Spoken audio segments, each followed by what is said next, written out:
Welcome to Female Owned, the podcast for small business without the hustle, without the hacks, without the overwhelm.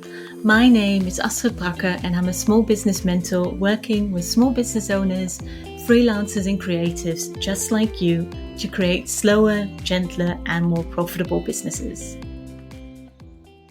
Today's episode of the podcast is a bonus episode in which I share with you the recent free office hours I recorded for the launch of my gentle marketing program, Grow, in October 2025.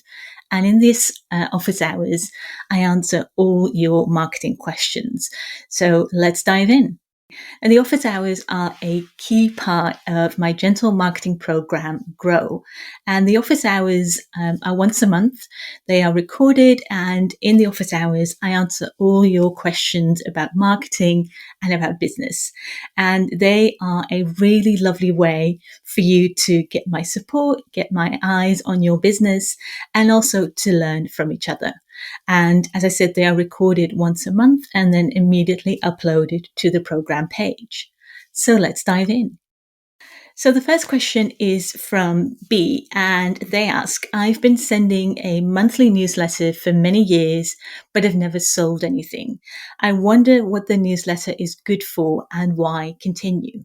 And I think this is a really recognizable experience. So I have a few suggestions to run as it is kind of like a quick check of the newsletter and the place that the newsletter has in your business. So the first question I would ask is, how closely is your newsletter tied in with your business? And are you using it to share what you do explicitly? Because sometimes I see that newsletters are more talking around, in a broader sense, as it is around the business and themes and topics, but that it is less explicit that this is what you do on a broader scale and on a paid scale as well. The second question I would ask myself is, are you giving your audience enough time to become familiar with what you're selling and that you're selling? So often it is a huge deal for us to send out that first launch email or to share that we are selling something. And then when we don't get an immediate response, that is very disheartening. But our audience needs a moment, needs some time to become familiar, first of all, with the fact that you are selling something, whether that is a product or a service, and what this new thing is. And then to kind of start thinking about, oh, this might be for me. So, and sometimes this goes very quickly in someone's mind, and sometimes they take a little longer. A third question to explore is, are you attracting the right people to your newsletter?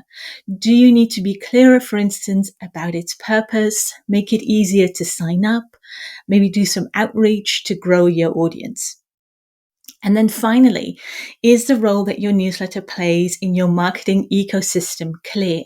Does it have a clear role and function? And the marketing ecosystem is something I come back to a lot in Grow and also in my own marketing. This idea that every single part of your marketing, every single channel needs to have a clear role and function. And if it doesn't, it becomes really hard to use that channel. And in this case, the newsletter. So I hope that this helped. And perhaps for you, the newsletter starts to have a different function. Particularly if you don't enjoy it, you might focus your energies on other marketing channels and use the newsletter only for updates or not at all. Now, a second question is from Gillian, and they write, I am a transformational teacher that only does so via writing personal growth books. I used to also coach, but I haven't in about 2 to 3 years and have focused on writing instead. I also have a full-time job and other responsibilities. I find it very overwhelming to do any other activities for my writing career other than actually writing my books. What do you suggest is the best platform or way for me to market my books? I do have a podcast, newsletter, and Instagram, which always feels like way too much for me. Thank you so much for this question. And I think, Gillian, that you are in a situation that many people listening to this are, and that many people that I work with are, of the business not being the only thing that you do, or not the only thing that you get to do. And particularly if your time and energy and capacity is limited, it becomes really hard to also do the marketing. So let's dive in. So Gillian, it sounds like you're already doing quite a lot, right? You mentioned the podcast and the newsletter and Instagram. So let's review kind of what you're doing and where you could make changes. My first suggestion is to make sure that you plan dedicated marketing time. And this will no doubt feel less exciting than writing your books. But if you want to come back to something again and again, planning it is really the best way. So that might be, depending on your sort of the realities of your life and your full-time job, it might be a couple of hours on a set day a week.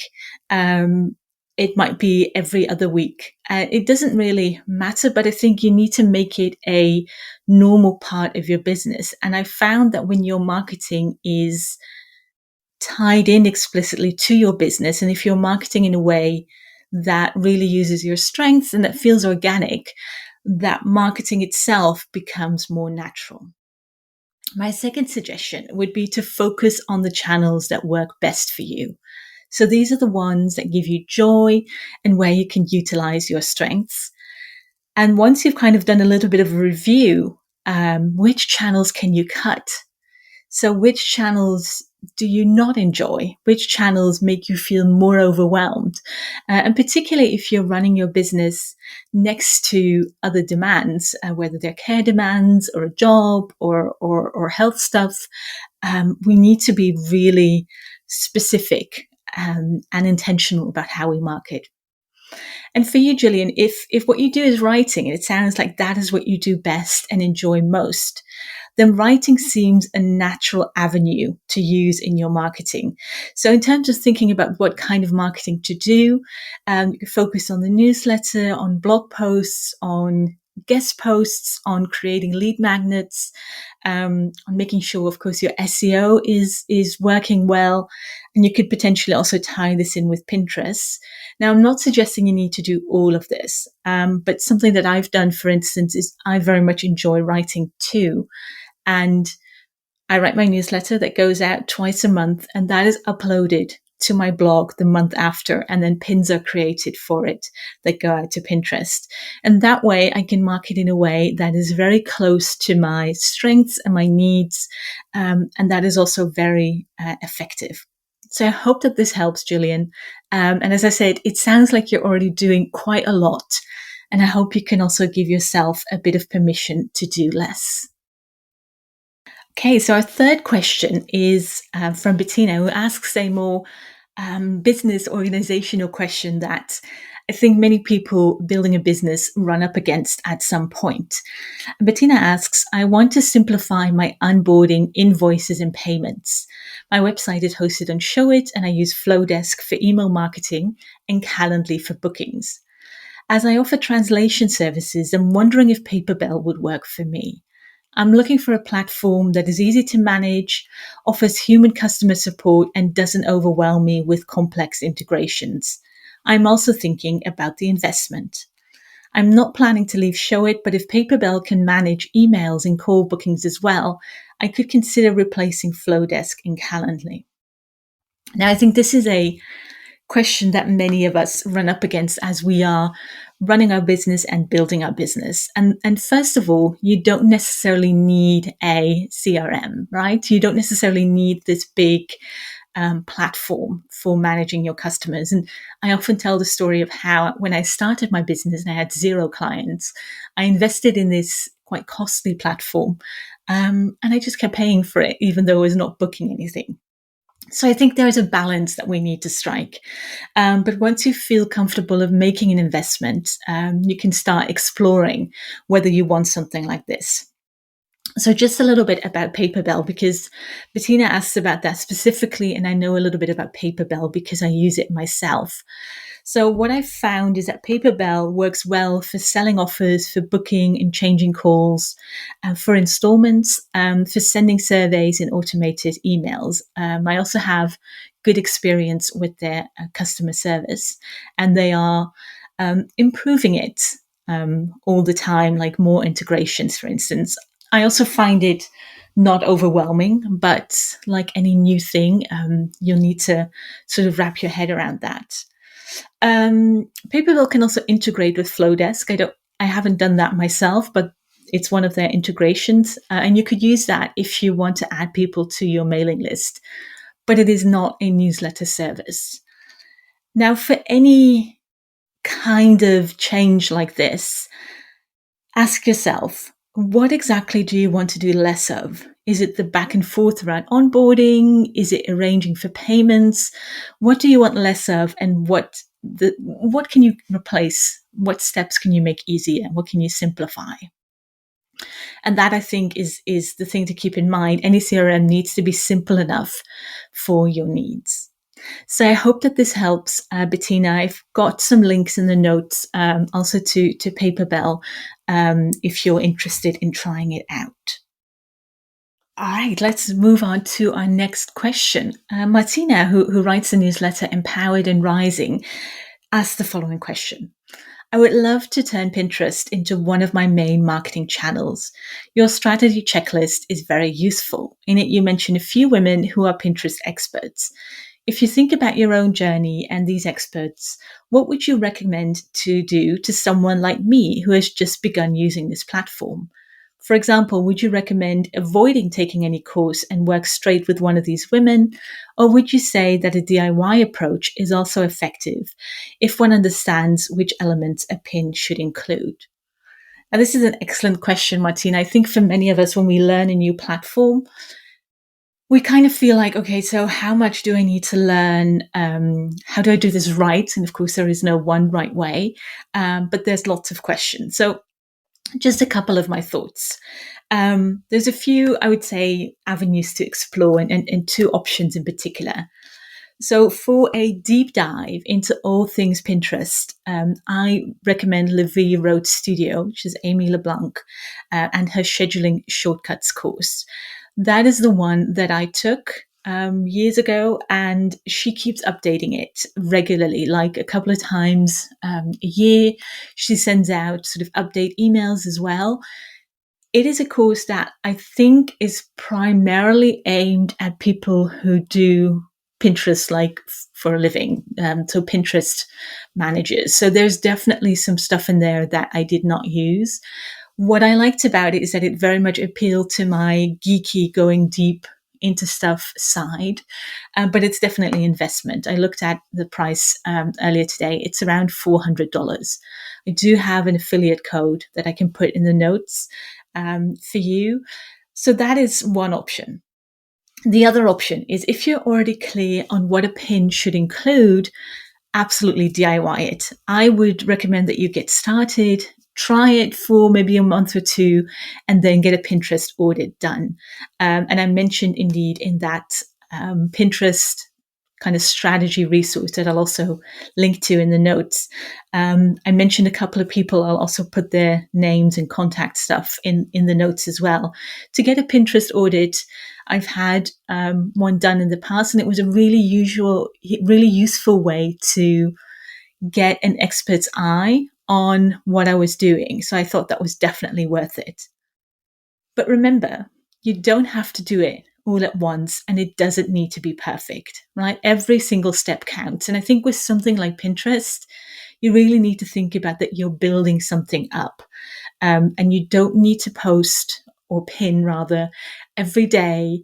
I think it's really about taking those steps and getting into a rhythm for yourself, making it part of your natural marketing strategy, and then you can build up. Because the great thing about Pinterest is that your pins will keep on being discovered. I have pins that are like in my top 5 of most seen and most pinned pins that are 2 or 3 years old. I think that's amazing. So that is really great about this platform. Okay, so we have 3 more questions to go. So the next one is by Madeline. And I think it's another one of those questions that many of you will recognize. She asks, I have chronic illness and my energy levels are fluctuating massively. I'm an artist and designer, and I dream of making enough money to support myself on this.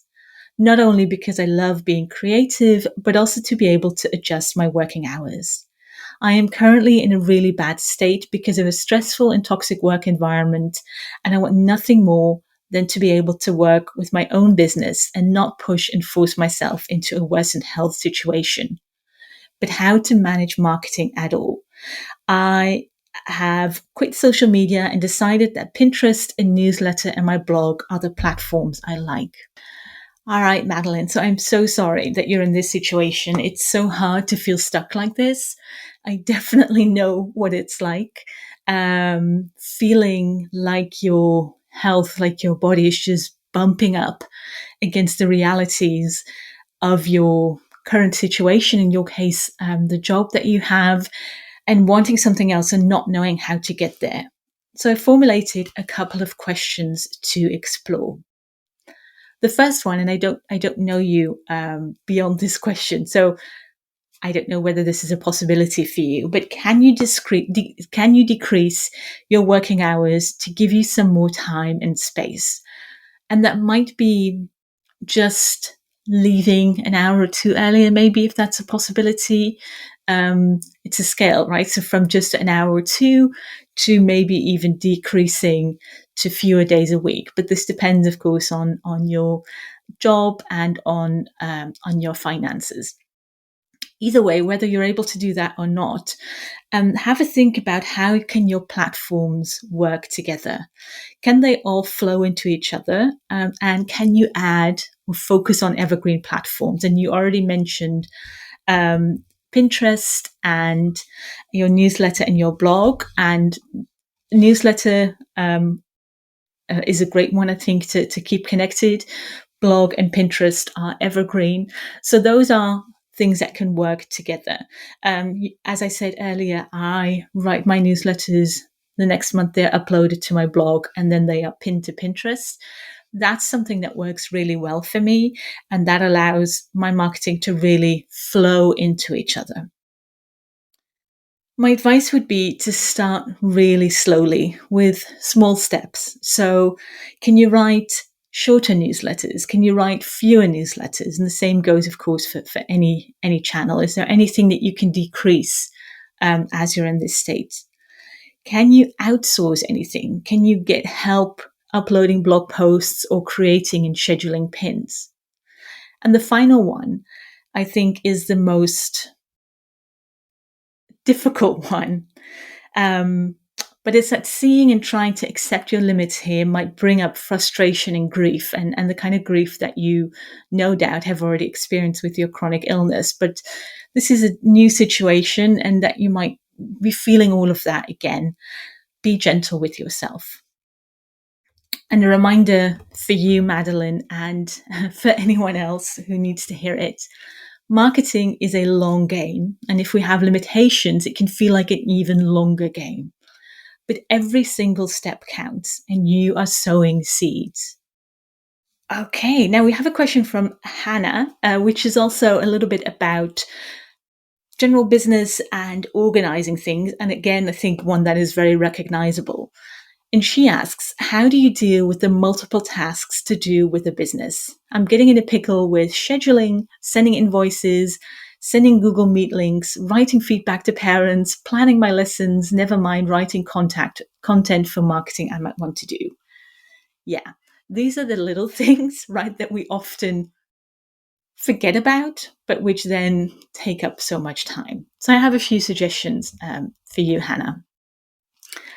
Set aside dedicated time for it. This is the only way in which I've made all of this work without losing my mind.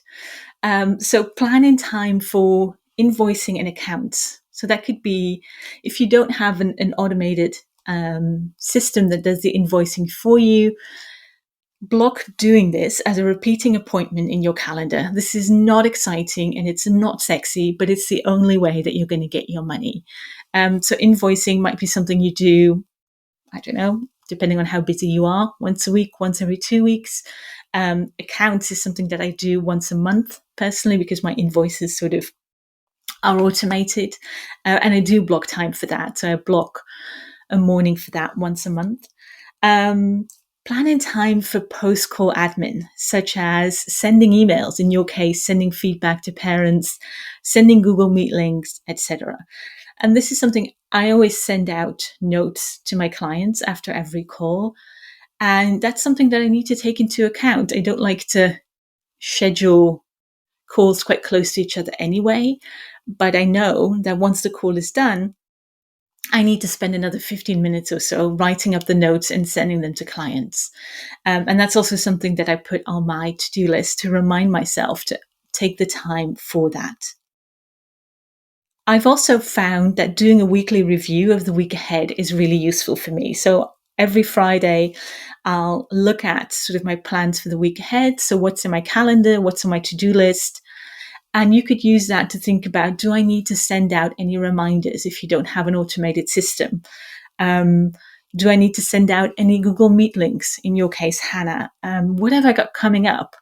Do I need to shift something? Do I need to take stuff off my list? Does something need to move? And then finally, when it comes to your marketing, protect your marketing time. So again, make sure, and this is something that I think practice helps here, make sure that you have maybe even like a dedicated day, or again, like a morning or a couple of mornings where you block out time just for marketing. So for writing your newsletters, for doing any kind of marketing that you're doing.